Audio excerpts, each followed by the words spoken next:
Άλλο ένα Happy Traveler ξεκινάει και μπαίνουμε οικογενειακό στο αεροπλάνο. Πάμε σε μια χώρα που θέλαμε πολύ καιρό να επισκεφθούμε. Ήρθε η ώρα να πάμε στην Ινδία. Και ναι, ένα ταξιδιωτικό όνειρο είχε πραγματοποιηθεί και ένα μαγευτικό ταξίδι μόλις ξεκινούσε. Σχεδόν φτάσαμε. Σε λίγο προσγειωνόμαστε στο Δελχή, στο νέο Δελχή, την πρωτεύουσα της Ινδίας. Η πόλη είναι απέραντη. Η Ινδία είναι δεύτερη χώρα παγκοσμίως σε πληθυσμό με κοντά στο 1,5 δισεκατομμύριο κατοίκους, ενώ σε έκταση είναι η 7η μεγαλύτερη χώρα του πλανήτη. Η ιστορία, ο πολιτισμός, η αρχιτεκτονική, η κουλτούρα, η κουζίνα και ο κόσμος της δημιουργούν ένα σύνθετο ταξιδιωτικό κράμα που δίκαια την κατατάσσει στους πιο ιδιαίτερους και ενδιαφέροντες ταξιδιωτικούς προορισμούς της γης. Το μόνο αρνητικό είναι ότι είναι τόσο μεγάλη χώρα και έχει τόσα πολλά πράγματα να δεις και να κάνεις που ένα ταξίδι δεν φτάνει για να τη δεις ολόκληρη. Εμείς όμως θα βάλουμε τα δυνατά μας και σε 3 εβδομάδες που θα μείνουμε εδώ θα προσπαθήσουμε να σας δείξουμε όσα περισσότερα πράγματα μπορούμε. Θα ξεκινήσουμε την ξενάγησή μας στην πρωτεύουσα της Ινδίας από την παλιά πόλη, το παλιό Δελχή που λέγεται σκέτο Δελχή. Υπήρχε το Δελχή και μετά έφτιαξαν το νέο Δελχή για να γίνει καινούρια πρωτεύουσα της χώρας.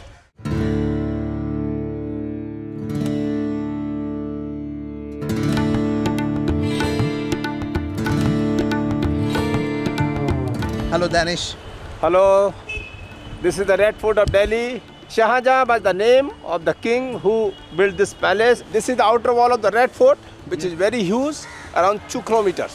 Αυτό είναι ίσως το πιο διάσημο αξιοθέατο στο Δελχή. Είναι το κόκκινο οχυρό, το οποίο το έκτισε τον 17ο αιώνα ο ίδιος βασιλιάς που έφτιαξε και το Τάζ Μαχάλ στην Άγκρα.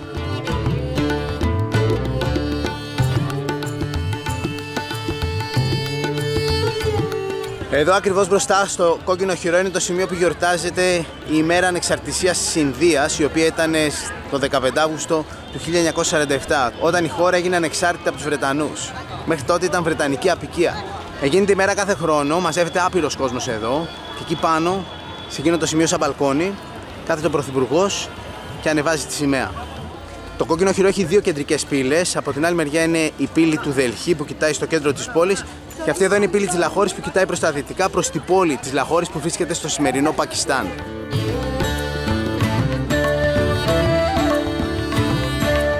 Βρετανικά κανόνια στην είσοδο του κάστρου.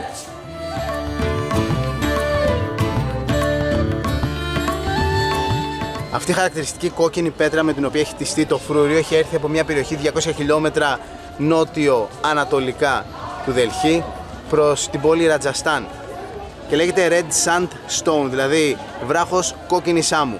Κάπου 270 χρόνια υπάρχει εδώ, το οχυρό χτίστηκε κοντά στο 1750. Το οχυρό είναι τεράστιο, 255 στρέμματα. Η αρχιτεκτονική του είναι Ινδουμουσουλμανική Μουγκάλ και στο εσωτερικό έχει πολλά διαφορετικά κτίρια. Μπήκαμε από την κεντρική πύλη και περπατάμε σε αυτόν τον μακρύ διάδρομο, ο οποίος έχει πολλά μικρά μαγαζάκια. Τον καιρό που ήταν ο βασιλιάς εδώ πέρα, πριν από τους Βρετανούς, έδινε ένα μαγαζί στον καθένα από τους πολύ πιστούς του για να έχουν κάτι να ζούνε.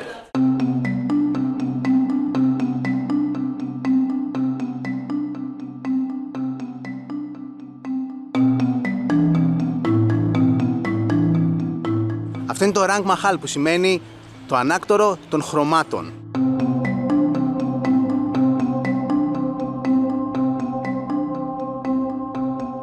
Αυτό είναι το Nobad Khana που σημαίνει το σπίτι της μουσικής. Όταν ερχόταν ο βασιλιάς στο παλάτι, περνούσε μέσα από αυτή την πύλη πάνω στον ελέφαντά του και με το που περνούσε ξεκινούσε η μουσική με παραδοσιακά όργανα, κυρίως τύμπανα. Το κόκκινο οχυρό ανακηρύχθηκε μνημείο παγκόσμιας πολιτιστικής κληρονομιάς από την UNESCO το 2007. Όλο το οχυρό πήρε 10 χρόνια για να φτιαχτεί, σε αυτό δούλεψαν 300 εργάτες και κόστισε λεφτά της εποχής 1,5 εκατομμύριο Ινδικά ρούπια. Αυτό ήταν ένα είδος δικαστηρίου. Βασικά ο βασιλιάς καθόταν εκεί πέρα, ερχόταν ο κόσμος που είχε διαπράξει κάποιο είδους έγκλημα και ο βασιλιάς αποφάσισε τι θα γίνει με αυτόν. Και υπήρχαν 3 ποινές. Το πρώτο, το χειρότερο, ήταν να τον πατήσει ελέφαντας. Το δεύτερο να το τσιμπήσει κόμπρα και το τρίτο να τον χτυπήσουν οι φρουροί. Και το όνομα αυτού του κτηρίου, το σπίτι της δικαιοσύνης. Αυτό είναι ένα banyan tree, ένα δέντρο banyan, εθνικό δέντρο της Ινδίας και σύμβολο της μακροζωίας.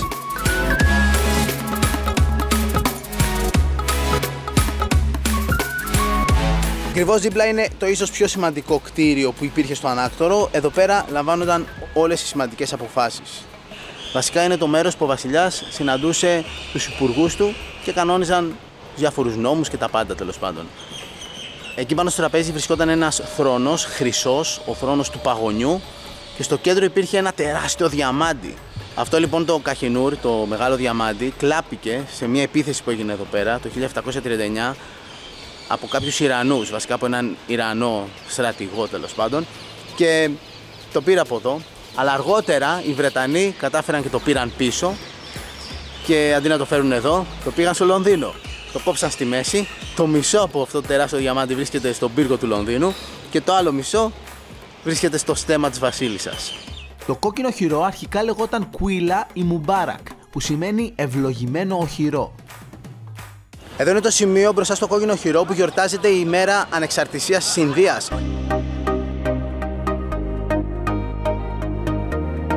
Το Δελχή είναι η δεύτερη σε πληθυσμό πόλη στον κόσμο μετά το Τόκιο, με συνολικό πληθυσμό στη μητροπολιτική περιοχή που ξεπερνάει τα 30 εκατομμύρια κατοίκους.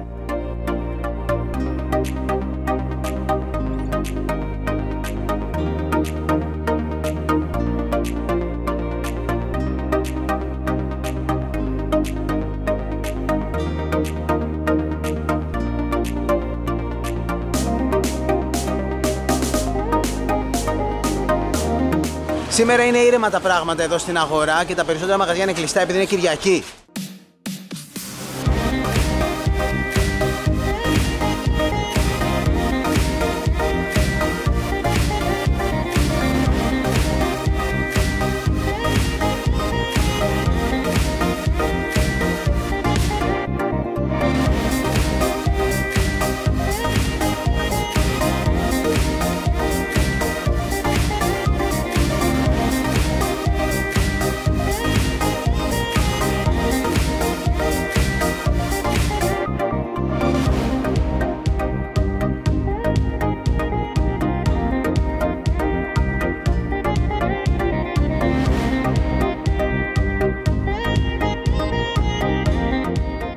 Ήρθαμε να δούμε το Τζάμα Μόσκ, το μεγαλύτερο τέμενος στην Ινδία.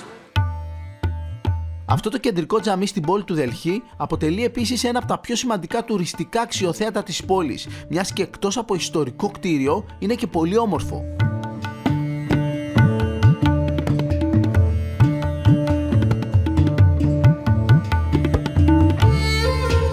Αυτό εδώ το τζαμί το έκτισε ο Σάχα Τζαχά, ήταν ο ίδιος ο βασιλιάς ο οποίος έκτισε το κόκκινο οχυρό. Αυτό εδώ χτίστηκε μεταξύ 1650 και 1656. Και για να χτιστεί αυτό το τζαμί χρησιμοποιήθηκε η κλασική κόκκινη πέτρα αλλά και λευκό μάρμαρο. Το τζαμί σε όλο αυτό εδώ το χώρο, κυρίως στον εξωτερικό, έχει χωρητικότητα 50.000 άτομα. Και κάθε Παρασκευή στάνταρ έρχονται περίπου 10.000 για προσευχή. Ο προαύλιος χώρος στο τζαμί Τζάμα Μασίντ είναι ένα τεράστιο τετράγωνο με πλευρές 99 μέτρων.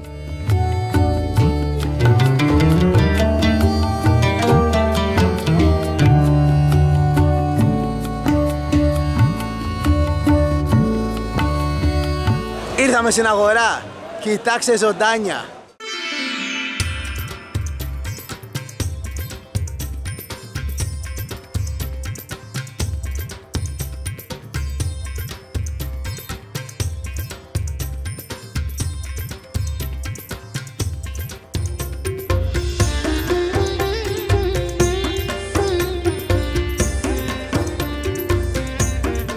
Αυτά είναι τα λουλούδια που χρησιμοποιούν στις Ινδουιστικές τελετές τους.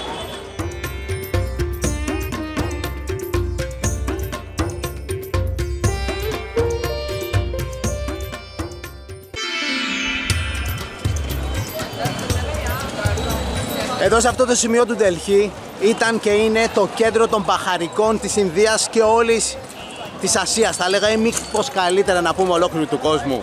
Από εδώ φεύγαν πάντα τα μπαχαρικά, χονδρικοί, και πηγαίναν σε άλλες χώρες της Ασίας ή και προς την Ευρώπη.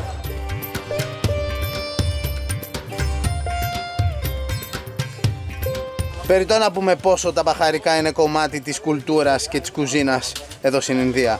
This spices used for tea. Yes. People buy like this or like powder? Powder. Powder and better.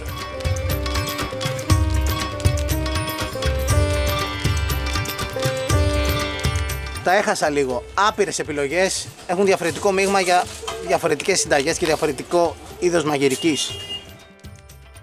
Η βόλτα σε αγορά στην Ινδία είναι από μόνη της υπερεμπειριάρα. Εδώ ζωντανεύουν όλες οι αισθήσεις και ειδικά αν σας αρέσουν τα περίεργα ινδικά φαγητά, εδώ θα βρείτε την υγειά σας. Αυτό το μαγαζί που λέγεται Γιάννης έχει παραδοσιακό χαλβά, ινδικό χαλβά, ο οποίος φτιάχνεται με πουρέ από φακές. Γλυκό με φακές, ναι. Φακές είναι η βάση και από πάνω βάζουν αποξηραμένα φρούτα. Και επίσης πολύ σημαντικό συστατικό είναι το φρέσκο αγνό βούτυρο.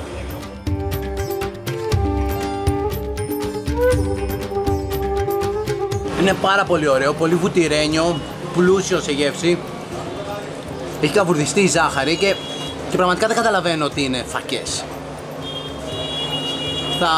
Θα πόνταρα ότι είναι σιμιγδάλι, κάτι τέτοιο.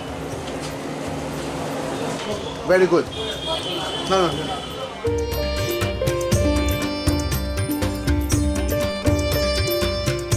Αυτά είναι πακόρα. Είναι μικρές τηγανίτες με αλεύρι. Αυτές εδώ έχουν και σπανάκι. Λένε ότι στην Ινδία πρέπει να είσαι ιδιαίτερα προσεκτικός όταν τρως κάτι έξω από το δρόμο. Εμείς θα προσπαθήσουμε να είμαστε προσεκτικοί, αλλά πάνω απ' όλα ελπίζουμε να είμαστε τυχεροί. Ήταν πάρα πολύ νόστιμο, αλλά ήταν άπειρα καυτερό, έκαιγε.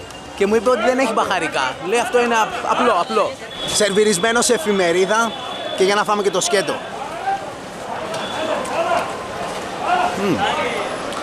Αυτό δεν καίει. Τέλειο είναι.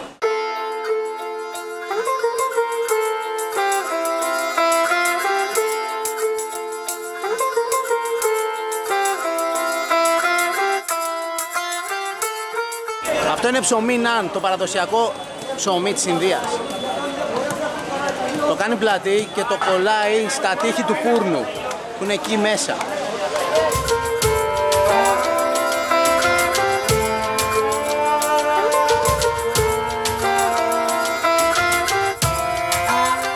Αυτό είναι πανίρ, αγελαδινό τυρί.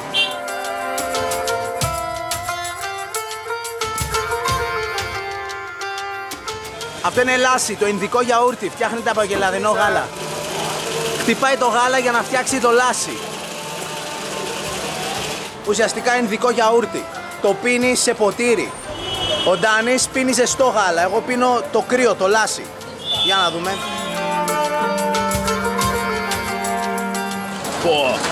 Τα λατρεύω αυτά τα γιαουρτοροφήματα. Lovely? Good? Very tasty. Wow, πάρα πολύ ωραίο είναι.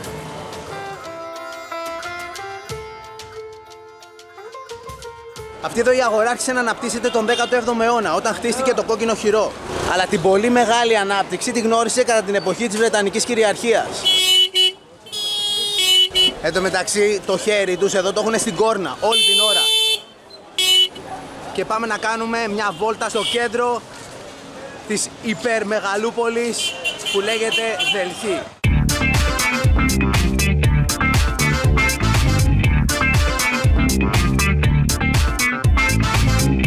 Η διαδρομή στους δρόμους του Δελχή μοιάζει με περιπέτεια και είναι μια ταξιδιωτική εμπειρία που σίγουρα σου μένει αξέχαστη. Στην Ινδία τα τουκ-τουκ λέγονται οτορίξα. Δεν θέλω να φανταστώ πώς είναι να οδηγείς σε αυτούς τους δρόμους. Αυτός είναι ο κεντρικός δρόμος της αγοράς Τσάνι Τσόκ που ξεκινάει από το κόκκινο χειρό. Σε πολλά σημεία υπάρχουν και μεγαλοπρεπείς ναοί. Υπάρχουν 4 βασικές θρησκείες στην Ινδία και άλλες 2 λιγότερο δημοφιλείς.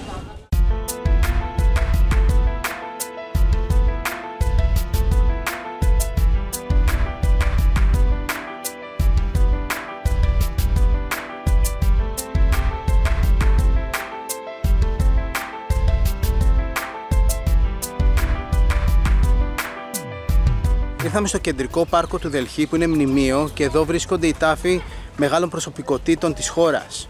Εκτός από τάφους διαφόρων προέδρων, εδώ βρίσκεται και ο τάφος του Μαχάτμα Γκάντι και είναι αυτό που ο περισσότερος κόσμος έρχεται για να δει εδώ.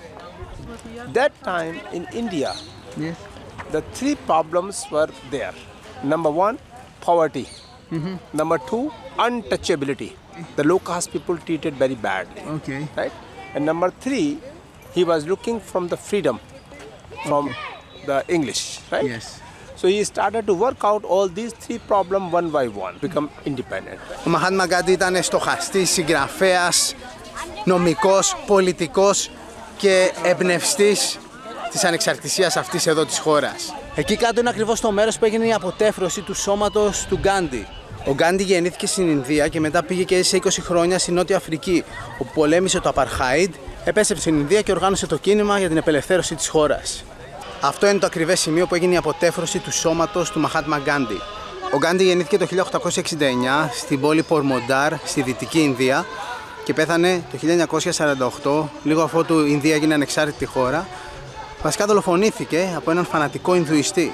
Ο Γκάντι χωρίς αμφιβολία είναι μια από τις πιο εμβληματικές μορφές της παγκόσμιας ιστορίας και εμπνευστής της μεθόδου παθητικής αντίστασης χωρίς τη χρήση βίας.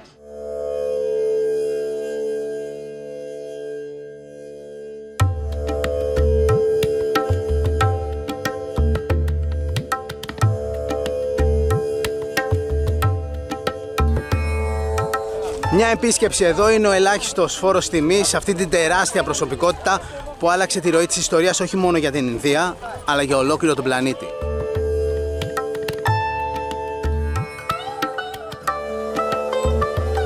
Όταν ένας αρχηγός κράτους έρχεται εδώ, φυτεύει και ένα δέντρο ως φόρος τιμής στο Μαχάτμα Γκάντι. Αυτό είναι ένα από τα πιο όμορφα αγάλματα στο Νέο Δελχή. Είναι η λεγόμενη πορεία του αλατιού. Ο Μαχάτμα Γκάντι το 1930 ξεκίνησε από τη δυτική πλευρά της χώρας μαζί με 72 ακόμα άτομα να περπατήσουν μέχρι το Νέο Δελχή για να διαμαρτυρηθούν για τον φόρο του αλατιού που βάλανε οι Βρετανοί. Βασικά ήταν ένας φόρος που μπήκε στο αλάτι, που τρώγαν όλοι και πρακτικά ξαφνικά ακόμα και οι πιο φτωχοί έπρεπε να πληρώνουν έναν φόρο στους Βρετανούς. Ξεκίνησε λοιπόν ο Γκάντι με τους 72 από τον ωκεανό με μία χούφτα αλάτι ο καθένας και μέχρι να φτάσουν στο Δελχή είχαν μαζί τους όλη τη χώρα. Έτσι οι Βρετανοί αναγκάστηκαν να απορρίψουν αυτό το φόρο. Η πορεία του αλατιού είναι το πιο τρανόχειρο πιαστό παράδειγμα ότι ακόμα και ένας άνθρωπος που θα σηκώσει το κεφάλι αρκεί για να ξεκινήσει ένα ντόμινο εξελίξεων που μπορεί να γιγαντωθεί με μορφή χιονοστιβάδας και να φέρει αλλαγές που ούτε καν φαντάζεσαι ότι μπορούσαν να έρθουν.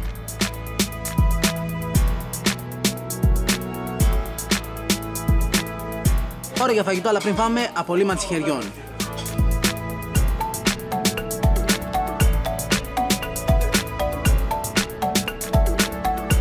Αυτή μας είπε ότι δεν καίει καθόλου και πάλι καίει, είναι αρκετά πικάντικη. Πάμε να δούμε τώρα αυτή που μας είπε ότι είναι πικάντικη. Η ντοματόσουπα με κάρδαμο.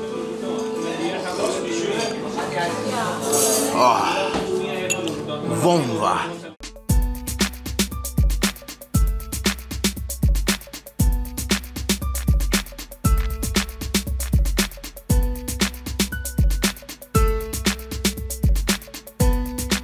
Αυτό είναι για το τέλος του γεύματος, για να φτιάξουμε τη γεύση στο στόμα. Ωραία.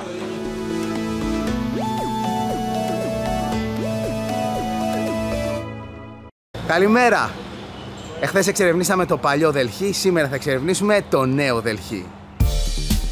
Στα χαρτιά το Νέο Δελχή είναι ένας από τους 11 δήμους που απαρτίζουν συνολικά την πόλη του Δελχή. Με άλλα λόγια, το Νέο Δελχή είναι κομμάτι του Δελχή. Το Νέο Δελχή, σε αντίθεση με το παλιό Δελχή, έχει μια τέλεια γεωμετρική ρημοτομία. Είναι μια πολύ σχετικά καινούργια πόλη με μεγάλους δρόμους, runabout και τεράστια κτίρια, κυρίως κυβερνητικά κτίρια.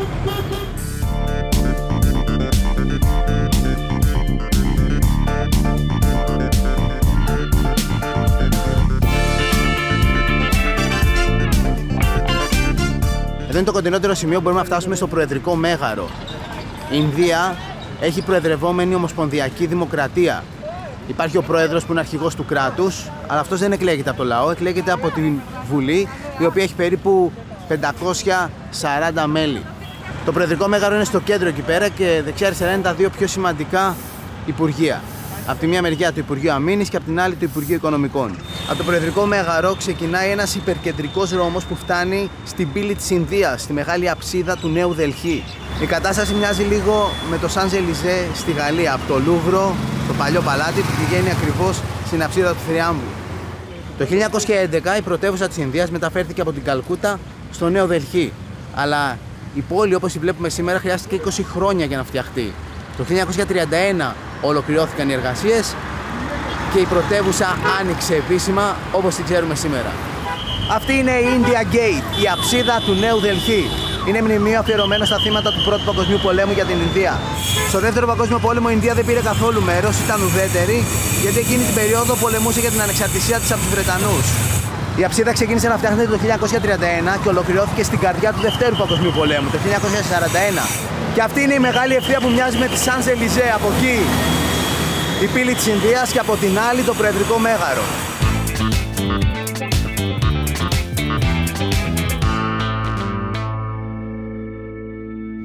Ήρθαμε περιμετρικά λίγο έξω από το κέντρο της πόλης για να δούμε τον τάφο του δεύτερου Μογγόλου βασιλιά της Ινδίας. Στο χώρο πίσω από αυτή εδώ την πύλη ήταν το μέρος που μέναν οι 300 εργάτες που δούλευαν για την κατασκευή του τάφου που θα πάμε να δούμε τώρα. Όλο αυτό το κτίριο που βλέπουμε είναι ο τάφος και ίσως συμφωνείτε ότι μοιάζει πάρα πολύ με το Τάζ Μαχάλ. Το κτίριο είναι απόλυτα συμμετρικό, από όποια μεριά και αν το δεις είναι ίδιο και είναι φτιαγμένο από άσπρο μάρμαρο και από αυτή την κοκκινόπετρα την οποία φτιάξανε και το κόκκινο χειρό.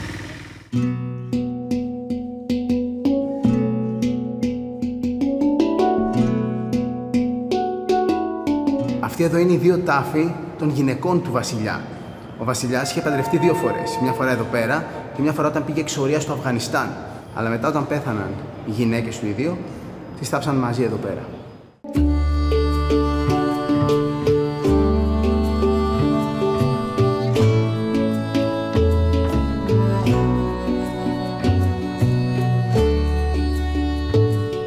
Το καλό από αυτό το μνημείο που είναι απόλυτα συμμετρικό είναι ότι ό,τι ώρα και αν έρθεις μπορείς να πας από τη σωστή πλευρά που το χτυπάει ο ήλιος για να βγάλεις ωραίες φωτογραφίες. Και υπερσυμμετρικό δεν είναι μόνο το κεντρικό κτίριο, αλλά και όλοι οι κήποι γύρω-γύρω.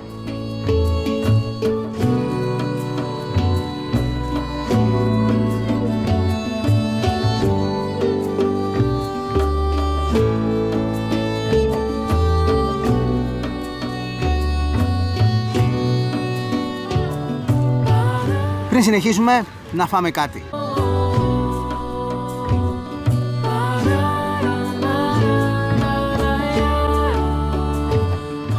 Και το πιο σημαντικό είναι πεντανόστιμα. Εντάξει, η Ινδία έχει τρελή αρχιτεκτονική, τρελά μνημεία. Νομίζω ότι δίκαια είναι ένας από τους πιο ενδιαφέροντες ταξιδιωτικούς προορισμούς στον κόσμο. Ήταν ένας ταξιδιωτικός μας στόχος εδώ και χρόνια. Και να που καταφέραμε να πατήσουμε το πόδι μας εδώ. Happy Traveler στην Ινδία.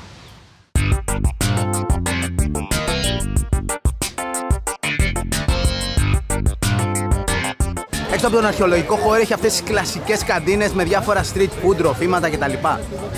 Κούλτσε and chole. What is the kulche and what is the chole? Chole is like chickpeas. Chickpeas. It's a Fried, yes. Fried bread. Παραδοσιακές πιτούλες που τις ζεσταίνει και τις σερβίρει με ρεβίθια και το τρως με το χέρι. Είναι σάλτσα με ρεβίθια και διάφορα μπαχαρικά και κρεμμύδια από πάνω. Το έκανα τυλιχτό. Γεια μας, καλή όρεξη. One bite, right? I don't like it.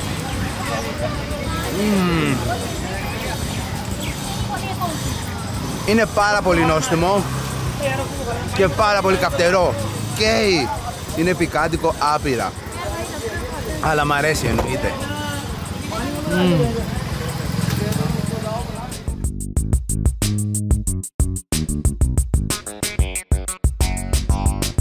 Αν δεν έρθεις σε μια τέτοια αγορά, δεν νιώθεις ότι έχεις έρθει Ινδία.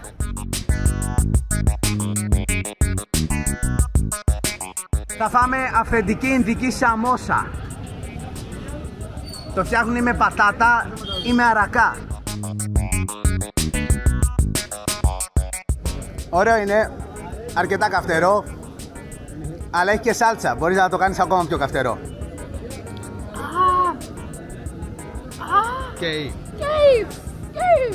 Γκέι. Πολύ γκέι.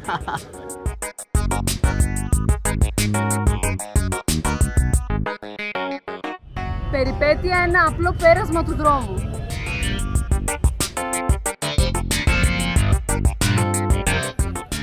Αυτή είναι η πιο διάσημη αγορά στην παλιά πόλη του Δελχή. Το όνομα της αγοράς είναι Chan Richo. Chan Richo Market. Τόσοι πολλοί άνθρωποι, τόσος χαμός. Είναι τέλειο. Εδώ δεν έχει τόσες κόρνες. Ναι, όχι, ηρέμησε το κεφάλι μας από κόρνες. Η αλήθεια είναι αυτή.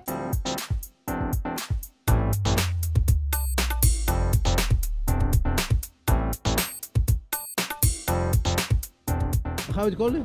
Rabri and jalebi. Ah, jalebi is on top. Jalebi this and rabri this. Ah, rabbi. I tried this one. Okay, yeah, you try Yesterday. this one. Ah, okay.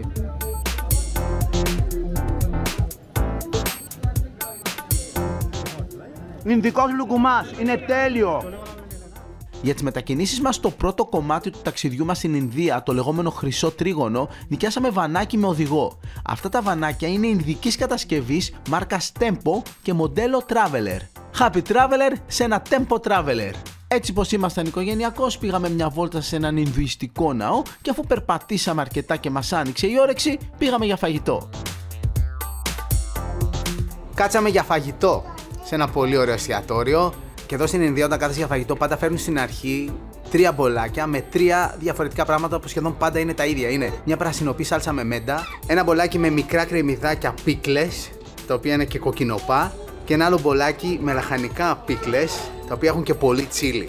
Σομάκι ναν, το συγκεκριμένο είναι με βούτυρο και πήραμε 2 κυρίως. Το ένα είναι cream chicken και το άλλο είναι chicken tikka masala. Πριν φάμε, απολύμανση χεριών. Τρίβουμε για 30 δευτερόλεπτα. Και δεν θέλει ξέπλυμα. Τέλεια. Εδώ σχεδόν όλα τα πιάτα είναι είτε με κοτόπουλο είτε με λαχανικά. Άντε, είτε με ψάρι. Μοσχάρι στην Ινδία δεν θα φας γιατί είναι ιερό ζώο.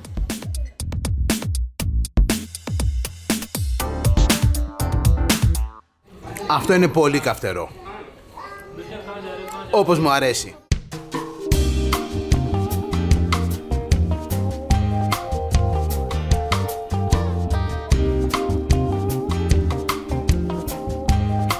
Κοιτάξτε εδώ τι παίζει, υπάρχουν παντού μαϊμούδες μέσα στην πόλη, στα δέντρα, πάνω από τα σπίτια.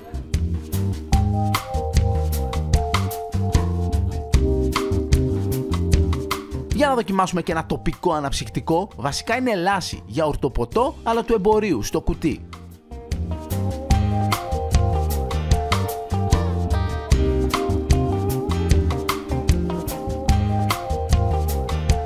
Πήραμε το καρότσι, αλλά ψιλοάχρηστο εδώ. Εντάξει, πάντα βοηθάει ένα καρότσι. Στα υπερπολυσύχναστα μέρη προτιμάμε να έχουμε τα παιδιά στο Μάρσικο. Και τα δύο.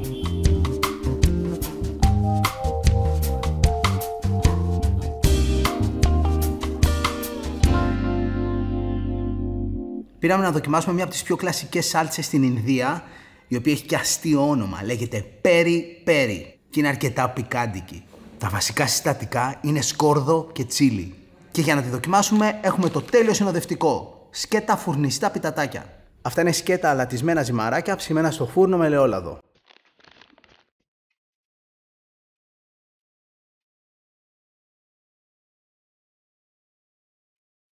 Και είτε θες να φας τζατζίκι, ουακαμόλε, τυροκαυτερή ρωσική ή ακόμα και πέρι πέρι, τα πιτατάκια κάνουν τη δουλειά.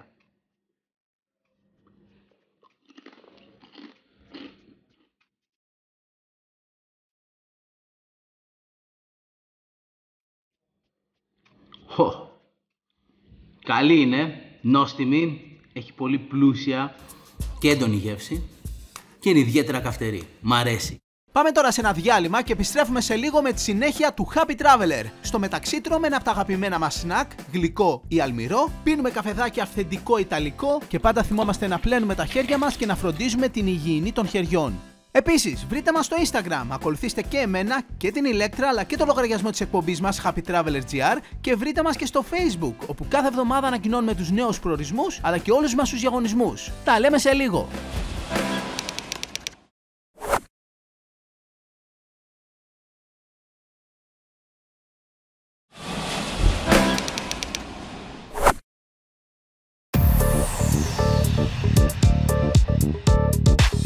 Καλημέρα! Ξεκινάμε τη μέρα μας με αυθεντικό ιταλικό εσπρεσάκι.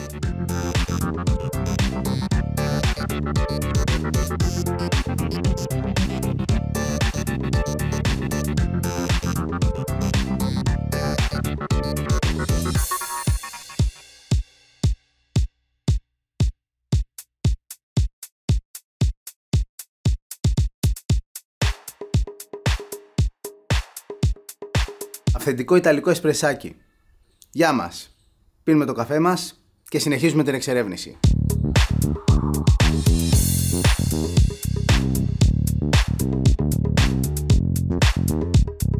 Ξεκινήσαμε και σήμερα και πηγαίνουμε προς τα νότια της πόλης.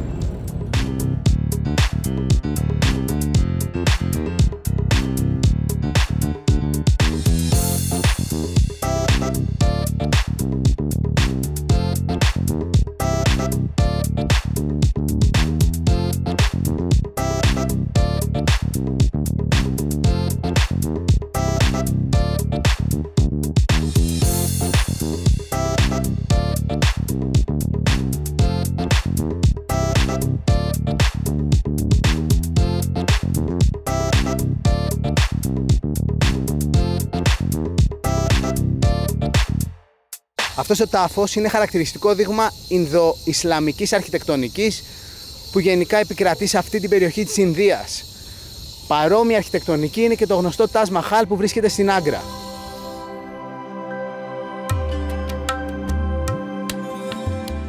What is the name of this? It's called Safdarjung tomb. Okay. Safdarjung, he was basically the Nawab of Awadh. Okay.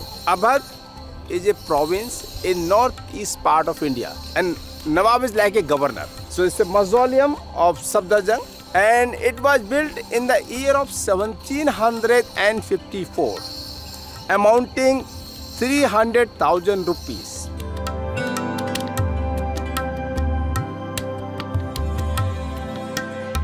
Αυτός ο τάφος κατά κάποιο τρόπο βρίσκεται στο κέντρο του Δελχή. Από τη μία μεριά είναι το νέο Δελχή και από την άλλη το παλιό Δελχή. Όπως κοιτάς στο χάρτη, εδώ είμαστε στο κέντρο της Μητροπολιτικής περιοχής.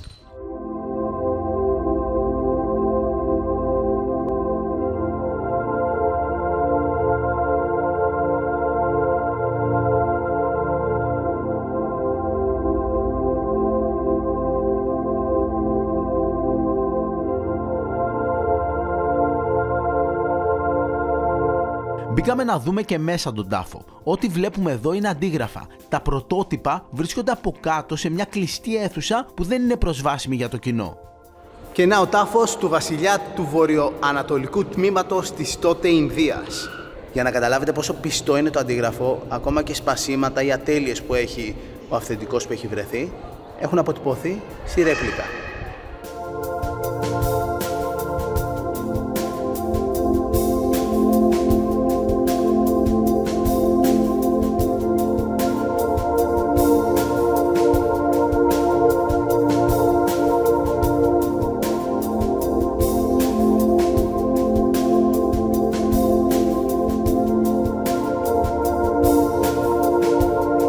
Ήρθαμε σε ένα από τα πιο διάσημα αξιοθέατα στην πόλη του Δελχή, στο ναό του Λωτού. Ο ναός του Λωτού είναι ένας από τους πιο μοντέρνους εδώ στο Δελχή και ανήκει στη θρησκεία Μπαχάι, που αριθμεί 1,5 εκατομμύρια πιστούς στην Ινδία.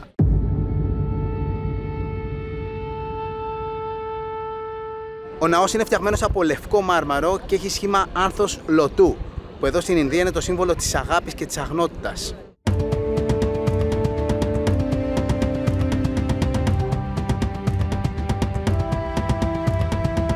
Μέσα δεν υπάρχει κάτι σαν ιερό, είναι ανοιχτός ο χώρος και είναι συμμετρικός. Υπάρχουν πολλές θέσεις που μπορεί να πας να κάτσεις και να διαλογιστείς.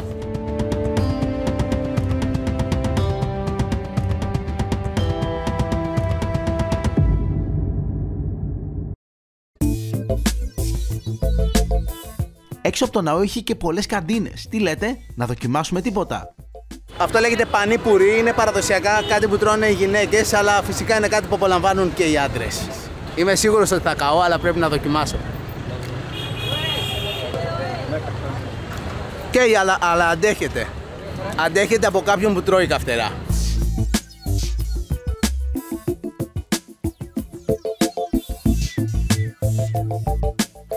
Μπαίνουμε τώρα στο λεωφοριάκι μας και φεύγουμε από εδώ.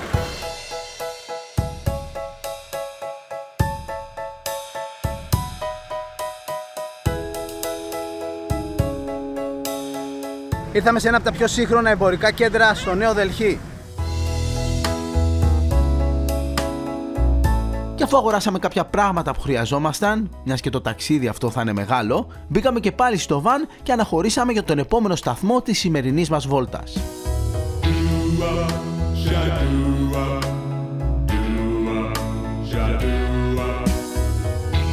Ήρθαμε στο πιο παλιό αρχαιολογικό χώρο στο Δελχή, από τον 11ο και 12ο αιώνα μετά Χριστόν.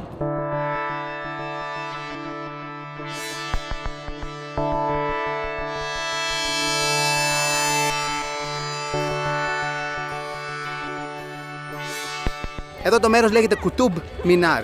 Κουτούμπ είναι το όνομα αυτού που το έφτιαξε και Μινάρ σημαίνει πύργος. Ο Μιναρές.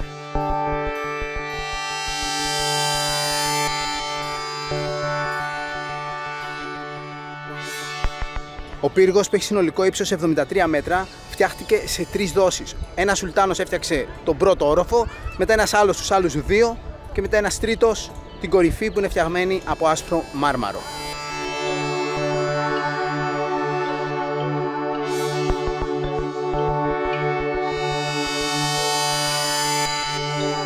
Αυτό το κομμάτι του αρχαιολογικού χώρου είναι προ-Ισλαμικό, είναι καθαρά Ινδουιστικό από τον 5ο και 6ο αιώνα μετά Χριστόν. Αυτή η κολόνα είναι από τον 5ο αιώνα μετά Χριστόν, είναι φτιαγμένη από σίδερο και γι' αυτό το λόγο σκουριάζει και έτσι ονομάζεται το σκουριασμένο μνημείο του Δελχή.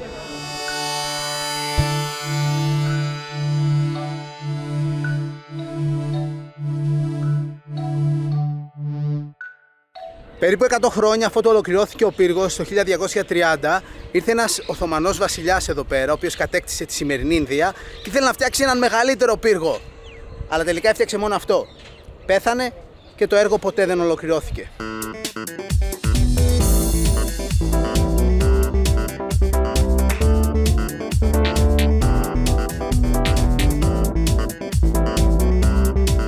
Και αφού είδαμε και σήμερα αρκετά αξιοθέατα στην πόλη του Δελχή, πάμε να βρούμε να φάμε τώρα κάτι παραδοσιακό. Παραδοσιακό ινδικό ψητοπολείο. Εδώ τρώνε κυρίως σουβλάκια, τίκα, είτε κοτόπουλο είτε λαχανικών, σόγια, διάφορα πράγματα και τα ψήνουν εδώ σε αυτό το φούρνο.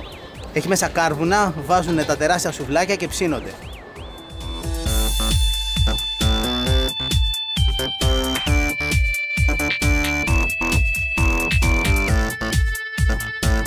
Πρώτο πράγμα που πρέπει οπωσδήποτε να κάνουμε είναι να απολυμάνουμε τα χέρια μας.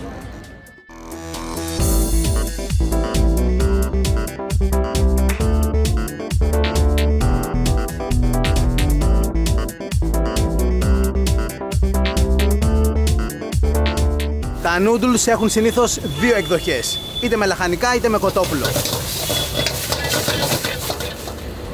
Ήρθανε. Είναι μικρά πουγκιά και μαζί έχουμε και 2 σάλτσες, μία άσπρη και μία κόκκινη. So this must be spicy, yes? That one is spicy and white one is mayonnaise. No spicy, spicy. Λοιπόν, αυτή η άσπρη έχει με βάση το γιαούρτι. Αν καείς πολύ από την άλλη, τρως την άσπρη για να σου φύγει η κάψα.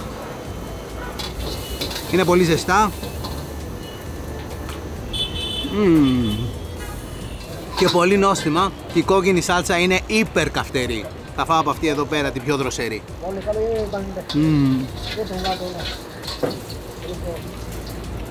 Τι κουζινάρα που είναι Ινδική. Λατρεύω.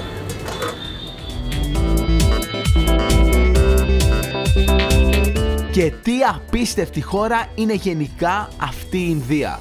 Μια πανδεσία χρωμάτων, αρωμάτων και γεύσεων, με φιλόξενους ανθρώπους, μακραίων ιστορία και πλούσιο πολιτισμό. Μια χώρα σταθμός για κάθε ταξιδιώτη και ένα ταξίδι ζωής που πρέπει να κάνεις κάποια στιγμή στη ζωή σου. Ένα ταξίδι που για να οργανωθεί σωστά έχει αρκετές δυσκολίες. Το ταξιδιωτικό γραφείο με το οποίο συνεργαζόμαστε μπορεί να σου λύσει τα χέρια στο κομμάτι της οργάνωσης ενός τέτοιου ταξιδιού.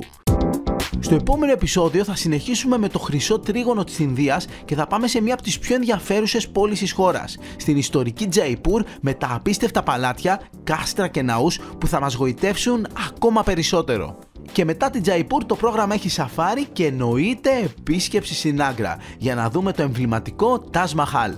Αυτά όμως θα τα δούμε στη συνέχεια. Για τώρα σας χαιρετούμε. Βρείτε μας στο Instagram όπου θα τρέξουμε έναν υπερταξιδιωτικό διαγωνισμό και επίσης ακολουθήστε τη σελίδα μας στο Facebook. Μέχρι την επόμενη φορά, να είστε καλά, φιλιά πολλά και να θυμάστε ότι η πιο σημαντική αποσκευή σε κάθε ταξίδι είναι η καλή μας διάθεση.